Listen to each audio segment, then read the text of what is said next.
Mayor Adams traveling to Albany for what's known as Tin Cup Day. So this is when local governments try and make their case about what should be included in the state budget. Fox 5's Morgan McKay joins us now in studio. And Morgan, much of what the mayor has asked for has to do with the migrant crisis. Stephen, Natasha, the mayor's handling of the migrant crisis was the main focus of state lawmakers today, especially in light of the recent crime. In his testimony today, Adams says that for almost 2 years, the city has been shouldering the burden of providing for more than 173,000 migrants, with around 2,500 to 4,000 migrants continuing to arrive every week. That is something we would love to entertain and to look at. Mayor Eric Adams, for the first time, signaling that he'd be open to issuing an executive order allowing for the NYPD to notify ICE about migrants who commit dangerous felonies. In his annual trip to Albany to testify in front of state lawmakers, Adams was grilled about this recent migrant crime wave brought to light after a group of migrants attacked 2 cops in Times Square. We have been placed in an unsustainable situation. In 2014, the city council passed a law that limits how the NYPD can cooperate with ICE.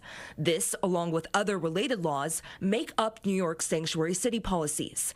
Adams says it would be up to his legal team to see if he could override this law, but agreed that migrants who commit serious crimes should not be allowed to live here.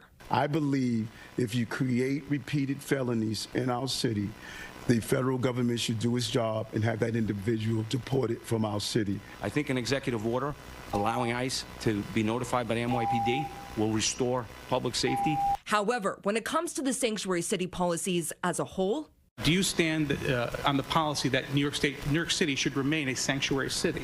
Yes, I do. I think that being a sanctuary city is the origin of all of us. All of us came from some level of immigration, but I think that those who come here and abuse our good nature, they need to be dealt with on a federal level. Adams also pleaded with state lawmakers to split the $10 billion cost of caring for migrants 50-50.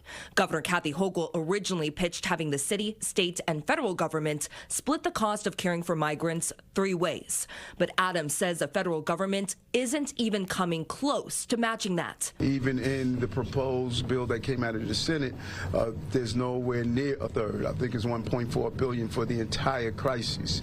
And so I think there's a realization that New York City and New York State is going to have to address this issue.